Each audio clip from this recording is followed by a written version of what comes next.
जैसा कि आप सबको विदित है, कल प्रेस में भी मैंने ये कहा था कि एंटी डिफेक्शन लॉ के तहत जो पिटीशंस 6 माननीय विधायकों के खिलाफ हमारे जो कंप्लेनेंट हैं श्री हर्षवर्धन चौहान जी, जो पार्लियामेंट्री अफेयर मिनिस्टर भी हैं, के माध्यम से हमारे सेक्रेटेरिएट को मिली और मुझे नॉट एज ए अध्यक्ष but as a chairman of the tribunal, क्योंकि सुप्रीम कोर्ट का जजमेंट है कि when speaker acts under the 10th schedule, then he doesn't enjoys the powers and privileges of speaker, but his position is as a tribunal. This is a tribunal, and here I am in the shape of a tribunal judge or whatever you want to say, and here is the registrar, my secretary. So this pronouncement is in reference to those observations made by the Honorable Supreme Court and the various High Courts in the various judgments. ये जो 6 माननीय हमारे हैं जिन्होंने चुनाव तो Congress party से लड़ा और जो एंटी डिफेक्शन लॉ के जो प्रोविजंस है, जो इस पिटीशन जो मेरे पास दायर हुई उसके प्रोविजन उन्होंने अपने खिलाफ अट्रैक्ट किए और उसी के ही संदर्भ में ये पिटीशन यहाँ पर जो है पार्लियामेंट्री अफेयर मिनिस्टर के माध्यम से हुई। और मेरा जो ऑर्डर है ये बहुत एलैबोरेट है, एग्जॉस्टिव है और लगभग इसके 30 पेज हैं, जिसमें मैंने जो कल माननीय जो हमारे learned advocates from the supreme court, from the high court for petitioner and respondent appear हुए, उनको मैंने पूरी हियरिंग दी, एग्जॉस्टिव हियरिंग। लॉयर्स जो थे वो बार बार पेशाब करने जा रहे थे, मैं बैठा रहा और मैंने कहा I will be hearing you if you want to continue with your arguments up to 8 o'clock, 9 o'clock, 10 o'clock, 11 o'clock, 12 o'clock. She concluded the arguments at 6 o'clock. It started at 4 o'clock and one advocate took 1 hour and 10 minutes, the other took nearly 1 hour. Exhaustively they were heard. The record was perused. There was, because Mr. Jain was time and again referring to we should be given more time. There is no need to give more time, reason being it is a matter of record. The petition discloses that the 6 members, when the party has issued a whip to them, they defied the whip, and whether it attracts the provisions of the anti-defection law or not, this point I have to see, and it is a matter of record. The honorable members, they were present here, they have marked their presence in the Vidhan Sabha register that we have seen, that is a part of the record also. And when these cut motions and the demands were put to vote, they were not inside.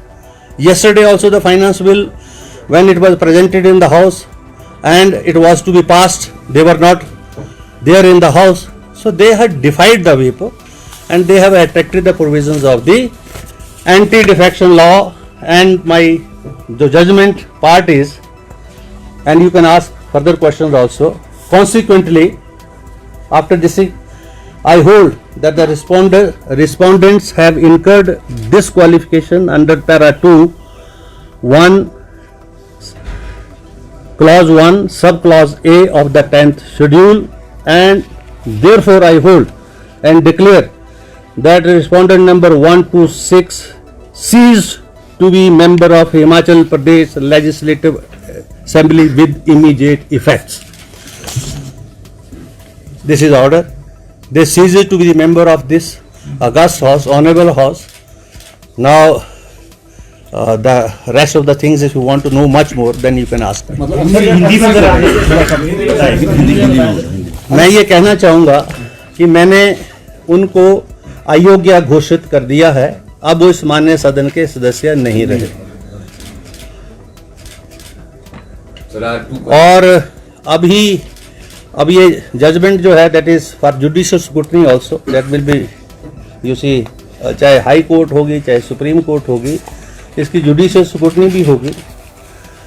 मैंने अपनी तरफ से ये प्रयास किए हैं कि दोनों पार्टियों को पूरा टाइम दिया है, और मुझे इसलिए इस ऑर्डर को जल्दी करना था क्योंकि एंटी डिफेक्शन लॉ के अंदर जो इंटेंशन है उस लॉ की, और कमीशन जो लॉ कमीशन की जो रिपोर्ट्स हैं वो ये बोलती हैं कि आया राम गया राम की पॉलिटिक्स नहीं होनी चाहिए।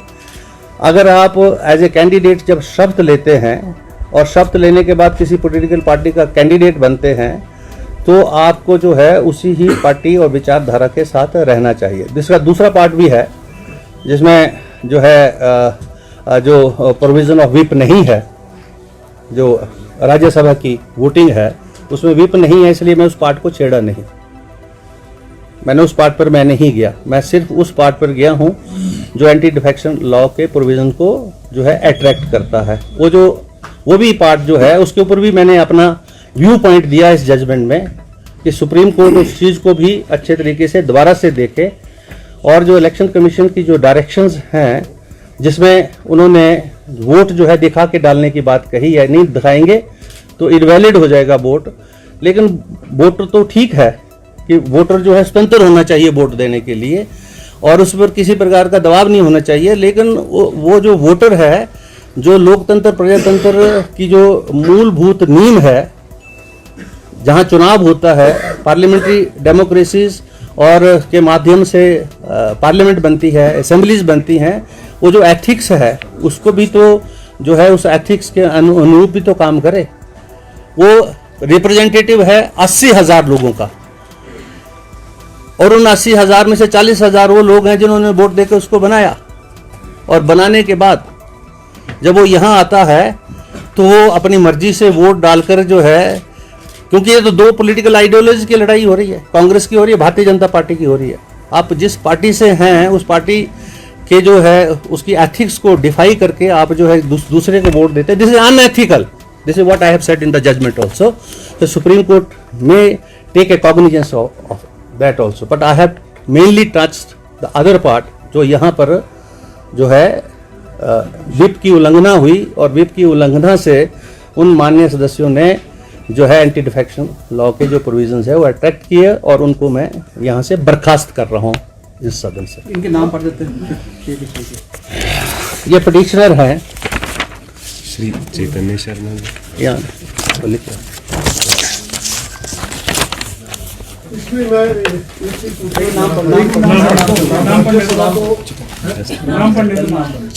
छः ये पिटिशनर 6 के खिलाफ थी ये। एक तो हमारे माननीय सुधीर शर्मा जी, दूसरे जो है चैतन्य शर्मा जी, देवेंद्र भुट्टो जी, राजेंद्र राणा जी, इंद्रदत्त लखनपाल जी और रवि ठाकुर। ये जो हैं ये इन सब का संबंध कांग्रेस पार्टी से है। अगर सर ये नई पार्टी फॉर्म करते हैं और 1/4 इनके साथ एडजस्ट होते हैं तो ये ऑर्डर इम्प्लीकेबल होगा उस पर? अभी तो ये ऑर्डर जो है, इस ऑर्डर के माध्यम से उनकी सदस्यता रद्द कर दी गई है। अब इस माननीय सदन के वो सदस्य नहीं रहे मेरे ऑर्डर के मुताबिक। हाई कोर्ट क्या बोलती है, सुप्रीम कोर्ट क्या बोलती है, क्योंकि मेरे इस ऑर्डर की भी जुडिशियल स्क्रूटनी है। This order is not in finality, this order is a subject of judicial scrutiny, and if the high court whatever the high court says, there is a supreme court also for that. So ये जब दोनों जगह इसके ऊपर judicially scrutinise होके आएगी तब ये ऑर्डर इन फाइनलिटी होगा। जब उन्होंने कांग्रेस के खिलाफ वोट नहीं दिया तो एंटी डिफेक्शन कैसे होगा? सिर्फ व्हिप के आधार पे भी एंटी डिफेक्शन? यस, होता है, वही मैंने पढ़ा है, और आप उस लॉ को देख ले। सर मेरा सवाल था कि क्या उनको भी सुना गया जो अफेक्टेड पार्टी जिनको उनके लॉयर्स थे, क्योंकि उनकी पर्सनल अपीयरेंस के लिए उनको इन्फॉर्म कर दिया उनके व्हाट्सएप के ऊपर जो है क्या मान्य है? मान्य है व्हाट्सएप ईमेल। हमारी विधानसभा जो है, so listen to me now Bhardwaj ji, हमारी जो मेल है व्हाट्सएप है, मैं नहीं भी मान्य हो, हम ई विधानसभा हैं और अभी एविडेंस एक्ट जो है अमेंड हो गया पार्लियामेंट से, जिसमें 170 के करीब एमपी बाहर किए गए और उस एविडेंस एक्ट में ये बोल दिया कि जो आपकी जो ये मीडिया के अंदर कैमरास के अंदर जो स्टेटमेंट्स है that is also a primary part of the evidence also. When the Supreme Court and the Union of India has amended the Evidence Act and the CRPC and the IPC, then there is no need to ask such kind of a questions. Sir उनकी तरफ से कोई दलील दी गई नाम? उनकी तरफ से बार बार वकील साहब एक ही मुद्दे को बोल रहे, मुझे और टाइम चाहिए और टाइम चाहिए। मैंने कितना टाइम चाहिए आपको?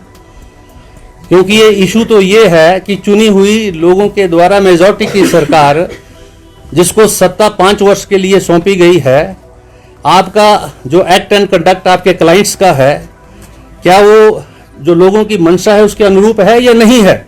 मुझे तो सिर्फ ये विषय देखने हैं यहाँ पर।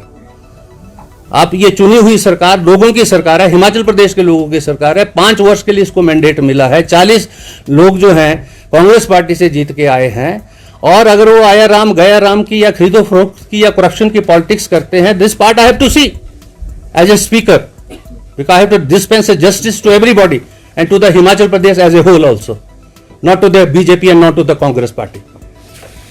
आपको ये सवाल पूछने के लिए इसका जवाब मिल सकता है क्या कि विप की सर्विस उनको कैसे हुई या कैसे, मतलब क्या व्यवस्था? उनको विप की सर्विस हुई, वो कैसे होती है जी, थोड़ा ये पता चल जाए। उनको उनके सिग्नेचर हैं रिकॉर्ड पर, इस जजमेंट के ऊपर रिकॉर्ड लगा, उन्होंने सिग्नेचर किए हैं पार्टी मीटिंग्स में, they were present in the party meetings and here also. जब विधानसभा का वो रजिस्टर रखा होता है पर उसको आप प्रूव कर सकते हैं नीचे जाके मीडिया वाले, उसके ऊपर दोनों बार जब उन्होंने विप डिफाई किया, दोनों बार उन्होंने हाजिरी लगाई है। उनके वकील बार बार ये आर्गू कर रहे थे कि वो बीमार हो सकते हैं, उनको शायद ये पता नहीं था। मैं चुप रहा, हंसता रहा, सुनता रहा उनको कि उनको पता नहीं है, हमारे पास वो रिकॉर्ड है, उस पर उन्होंने हाजिरी लगाई। They were present in the Vidhan Sabha. Yesterday also they had come in the copter and they were inside the hall when there was the house had adjourned.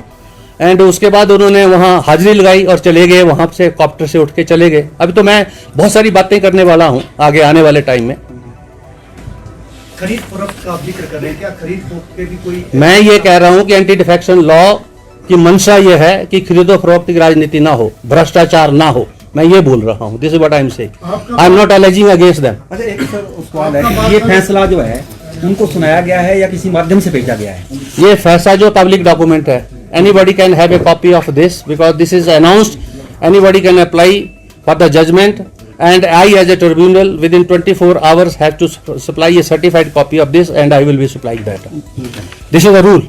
This is a High Court rule, Supreme Court rule. If the Supreme Court passes any order, you can procure a copy of that, but you see there is a time limit for even urgent application you file within 24 you can have the order. You can have it 24 hours.